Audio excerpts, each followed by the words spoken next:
Como ha sido la tónica durante este periodo, tratamos de hacer seguimiento al avance de la pandemia, a ver si estamos efectivamente mejor o peor, y para eso utilizamos datos muy concretos, que es cómo se procesa el informe epidemiológico que sale 2 veces a la semana.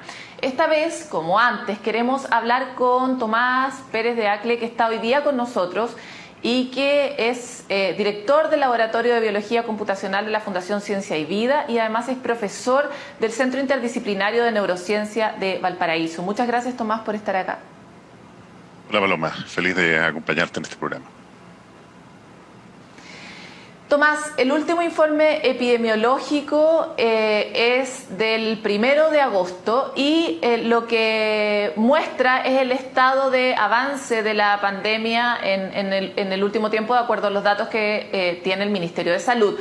Tú haces permanentemente un informe que va analizando esos datos y lo categorizas, como cómo dividimos el país en las regiones y cómo cada región está controlada la pandemia, está en expansión la enfermedad, o estamos en una situación como más o menos. Por eso quisiera partir sobre cuál es tu diagnóstico a nivel nacional, cómo podríamos agrupar las regiones para entender un poco cuál es la situación general de acuerdo al último informe epidemiológico.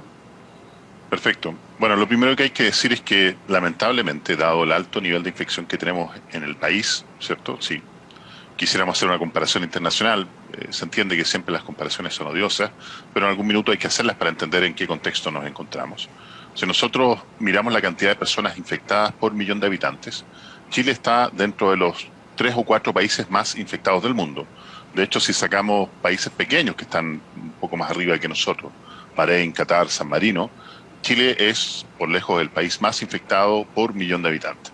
Entendiendo eso, el otro punto importante es que hay que entender que lamentablemente también la epidemia está desincronizada, diríamos nosotros, entre las distintas regiones. ¿Qué quiere decir eso? Que mientras vemos, por ejemplo, una contracción sostenida, pero que ya probablemente podemos entrar en un análisis un poco más detallado en la región metropolitana, vemos que hay un montón de regiones, particularmente aquellas regiones del norte del país, que están en una franca expansión. Existen otras regiones que se encuentra la epidemia estabilizada, como vamos a ver en detalle cada una de ellas, y por otro lado vemos algunas regiones que están en lo que llamamos una reexpansión, es decir, pasaron por un periodo de ya sea estabilización de la epidemia o contracción, y ahora nuevamente vuelven a crecer. Partamos por las que están en expansión. ¿Es esto un fenómeno particular del norte de Chile, Tomás? Porque de acuerdo a lo que yo vi está la región de Atacama, Tarapacá, Arica, que es básicamente todo nuestro norte minero, ¿verdad? Así es. Sí, bueno, eso es muy cierto. Probablemente hay una correlación muy alta entre lo que llamamos las zonas de producción extractiva, es decir, donde estamos explotando fuertemente los recursos naturales y que requiere, entre otras cosas, de una alta mano de obra que muchas veces tiene alguna calificación importante y por lo tanto proviene muchas veces del centro del país. Pero también vemos algunas regiones que no necesariamente están relacionadas con la economía extractiva, pero que lamentablemente la epidemia está en expansión. En el norte está Arica en una expansión. Así es. En el norte está Arica en una expansión muy importante. Es lamentable la situación de Arica porque además tiene de las tasas de mortalidades más altas del país en algunas de las comunas. Estamos hablando de Huara, estamos hablando de Camiña, estamos hablando de Pozo del Monte. En Tarapacá también vemos un alto nivel de expansión de la epidemia. Después nos saltamos a Atacama, donde en Copiapó, Tierra Amarilla son comunas que son muy preocupantes, diría yo, porque están en una franca expansión. Y después nos saltamos a Coquimbo, Biobío, Los Lagos y Magallanes. Déjame hacer un comentario sobre Magallanes.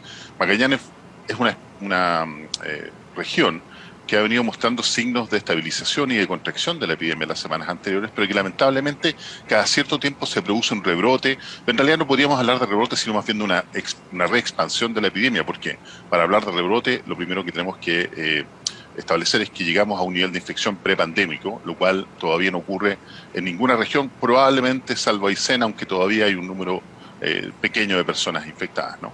Entonces Magallanes vemos Quiero que aclarar lo que acabas cada de cierto decir, tiempo porque se en el produce. fondo hablar de un rebrote significaría que en algún momento habríamos controlado la pandemia, en el fondo. Así es. O llegar, lo que tú dices, la situación prepandémica, o sea, volver a la situación en la que estábamos antes de experimentar eso.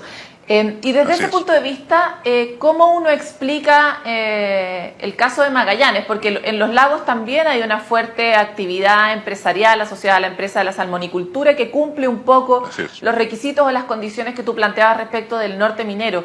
Pero ¿qué pasa en Magallanes? ¿Por qué entra en estas categorías o cuál sería la explicación que está detrás de ese resurgimiento? Bueno, hay que considerar que Magallanes también, si es cierto, no tiene el nivel de economía extractiva que tenemos en otras regiones, particularmente el norte minero. En Magallanes tenemos toda la industria del petróleo.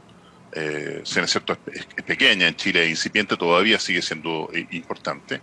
Y esto significa que necesariamente mucha de la gente que son operarios con un alto nivel de instrucción técnico, viajan desde particularmente la zona central del país, particularmente la región metropolitana, directamente al aeropuerto de la ciudad de Punta Arenas, y de ahí se distribuyen a sus faenas, ¿no?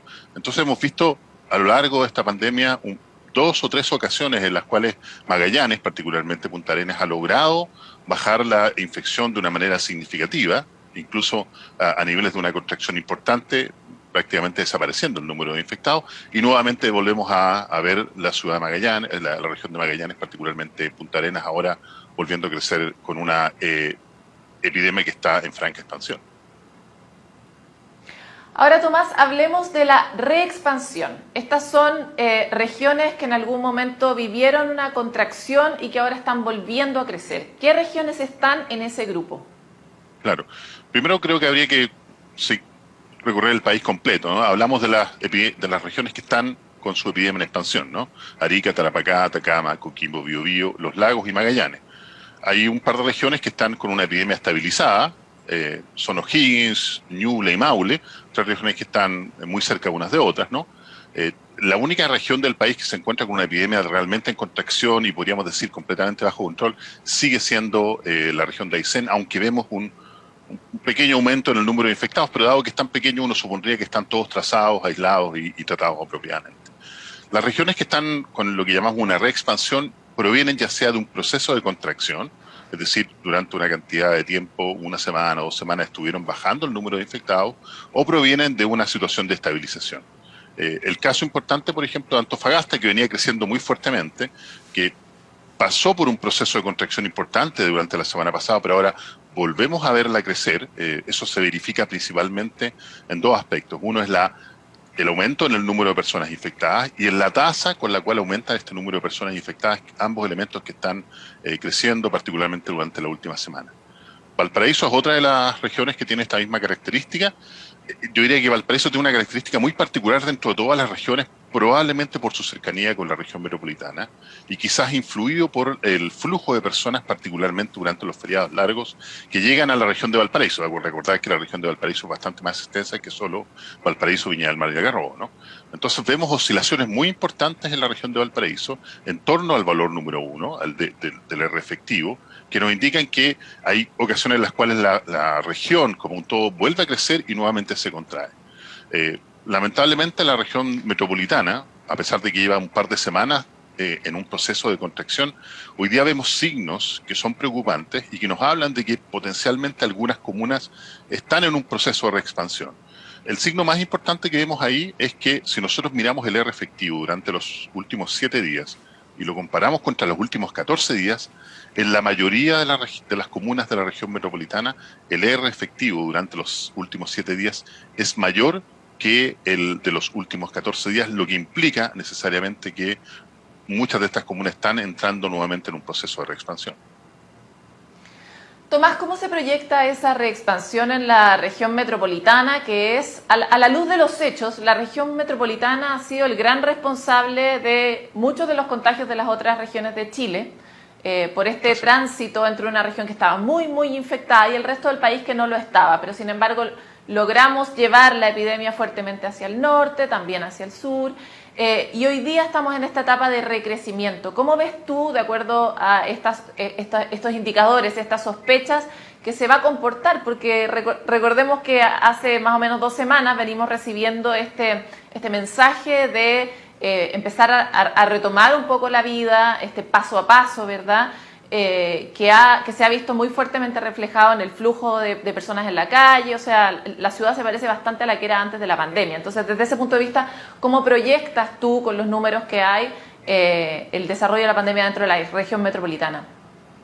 Claro, mira, no soy el único, nuestro grupo tampoco es el único que cree que esta decisión de pasar a la etapa de transición de las 7 comunas que se traspasaron a la etapa de transición en la región metropolitana fue apresurado.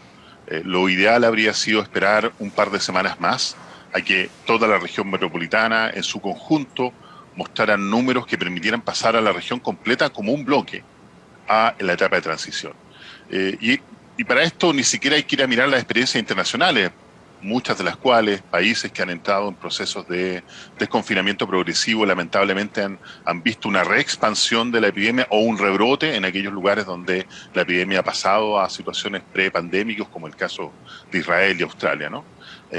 Entonces, lo que probablemente va a ocurrir fue algo parecido a la situación que nos ocurrió en abril, donde había algún conjunto de comunas de la región metropolitana que estaba en cuarentena y la mayoría de las comunas estaban sin cuarentena. Ahora claramente es al revés, ¿no? Tenemos un conjunto pequeño de comunas que están sin estas restricciones que nos imponen las autoridades y tenemos la mayor parte de la región metropolitana en cuarentena. Sin embargo, hay que ser consciente de que la región metropolitana, desde el punto de vista funcional, requiere que muchas de las comunas estén comunicadas desde el punto de vista del flujo de la gente durante la semana, porque, por ejemplo, la mayoría de los trabajos que se ejercen en las comunas que son de más altos recursos, pertenecen a estas 7 comunas que fueron pasadas a la etapa de transición, provienen necesariamente la gente desde otras comunas, muchas de las comunas que tienen menores recursos que estas que han sido pasadas a la etapa de transición. Muchas gracias, Tomás Pérez Acle, por este contacto en CNN. Esperamos tenerte más adelante. Gracias, Paloma.